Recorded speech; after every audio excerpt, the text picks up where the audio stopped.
Hi, this is Edward Gately, Senior News Editor at Channel Futures, and you're watching Channel Futures TV. And I'm here with Jonathan Nguyen, Vice President and Field CISO at Fortinet. How are you, Jonathan? Great. Thanks for having me here today. Definitely. And we've got a really interesting conversation coming about cybersecurity and ransomware. My first question for you is, with ransomware attacks at an all-time high, how do you best describe the challenges businesses and individuals face every day? Yeah, ransomware has been a perennially top concern for the last 2 or 3 years. And in many ways, it represents this very distributed and always-on enterprise marketplace that we have today. It's a challenge about supporting this always connected user that has growing millennial expectations that any interaction with a brand they want to be wowed by. On the business side, there's this requirement to support anyone on any device, on any location, using any access methodology and providing that really great experience. But ransomware itself, the reason why it's such a top concern is that it is symptomatic of deeper structural issues in cybersecurity. Now, the issue about ransomware is not that it's the latest threat vector, it's the most destructive, it's the most pernicious. It is at the top of our mind because it exploits so many structural weaknesses and vulnerabilities with regards to our approach in cybersecurity. So you're absolutely right. There's more ransomware attacks and malware attacks than ever before. But let's put it in perspective. On any given week, Fortinet's FortiGuard Labs will see some 150,000 variations of known ransomware and other malware. By contrast, last year, there were a total of just 66 known true zero-day. So when we talk about ransomware and zero-day attacks, let's put that in perspective. You're far, far more likely to be targeted by an automated opportunistic attack using a known version of ransomware than a true zero-day. But when you deconstruct what ransomware is, and the reason why it's such a hot issue, what does it point to? Those structural issues, a lack of visibility and control on these endpoints, a lack of proper network segmentation, a lack of threat intelligence that's being applied on an automated fashion. It really speaks to the inability for us to detect and mitigate at speed and at scale across a very distributed ecosystem. And so the reason why ransomware is so pernicious is that we fail on basics of security hygiene and controls, and why we still see that some 80% of all the attacks, including ransomware that lead to breaches and major disruptions, can be mitigated by simple intermediate controls. So the state of the environment today is that things are happening far more quicker than ever before. We're more interconnected than ever before, where we have no longer notions of permanent traditional workplaces. We have hybrid work models and work environments, work from home. And that endpoint becomes the entree into the enterprise. And that's another real big reason why ransomware is so prominent today. So it's a pretty challenging environment. Can you elaborate on why the point product approach adds complexity for organizations? Sure. So the point product approach is a reference to our traditional multi-vendor best-in-class approach, whereby we all said we wanted best-in-class technologies because they're best-in-class. We wanted multiple vendors because we didn't have a single point of failure. We also didn't want vendor lock-in. But, the practical reality is that we've all said for the last 25 years, we never have enough people or resources or tools to make all these different technologies and products actually work together. And so the crying shame about it is that we end up with de facto vendor lock-in. We end up with gaps in visibility control because these point products are not really platforms designed to collect and share information. And therefore, you have gaps in visibility and control. And where those gaps are on the network edges. And that's where vulnerabilities go undetected and unmitigated. It's where configurations go haywire and no one detects that.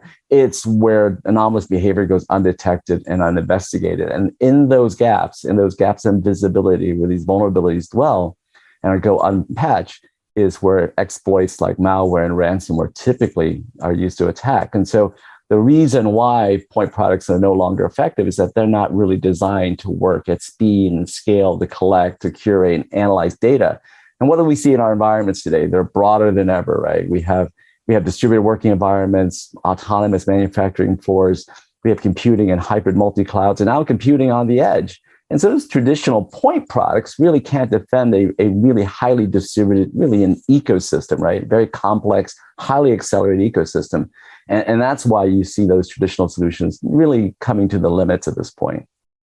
And then what is the first step customers should take to shift from a point product approach to a consolidation approach? Okay, so platform consolidation is a strategy that all the analyst community and just about every CISO in the industry has been talking about for the last 6 years. There's this idea now that we have too many vendors, too many boxes, too many management consoles generating too many alerts, too much concern, too many false positives, too much alert fatigue within our security teams.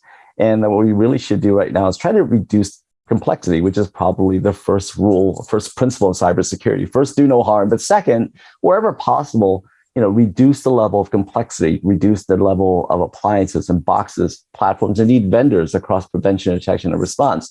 So the first step looking forward right now is this recognition that SD-WAN is the foundation of all networking strategies. Why? Because we no longer route traffic back to a data center and out to the internet. We're now directly accessing cloud resources, from multiple locations. And so SD-WAN allows that type of access with consistent performance because of its intelligent routing and switching.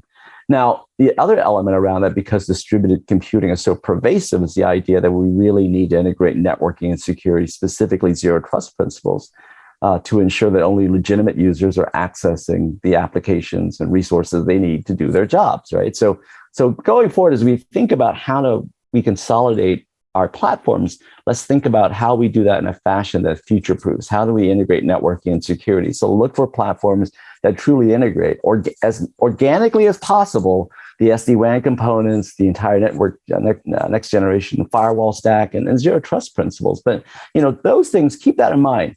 But as we go through the best-in-class recommendations for ransomware and just about all cybersecurity challenges, I'm about to name a few to you, and notice how all of these are simple and basic and really represent the failure of traditional approaches. And that's why ransomware is so important. So one, make sure that you're employing multi-factor authentication wherever possible, right?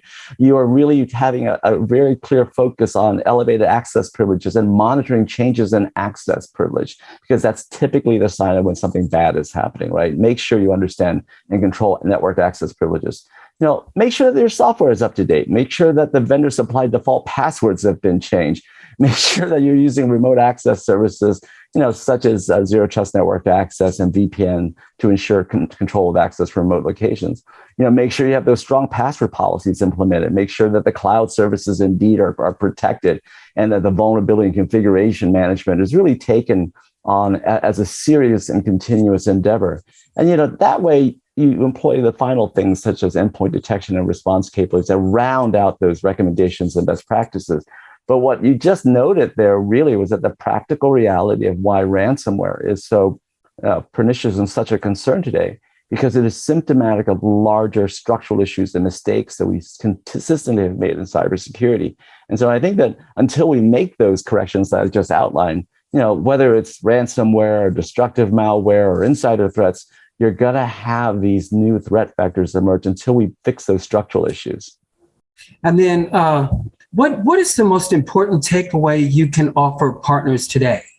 Yeah, so I think and for our partners out there in the marketplace, think about your vendors and service providers who really are using an integrated approach around networking and security, who converge that so that it reduces complexity. And think about which vendors and service providers are best positioned to really enable those best practices I spoke to: the control of access, the ability to monitor and harden credentials, the ability to execute centralized log management for enhanced detection and response. And at the end of the day, who can really integrate your antivirus or your tech detection solutions onto a platform that really spans LAN, WAN, data center, and cloud edge, because that's what you really need, is an end-to-end, edge-to-edge security capability. And in doing that, that's the best way of applying those best practices which we alluded to. And they really go to mitigate a large number of challenges and threat vectors, not just ransomware.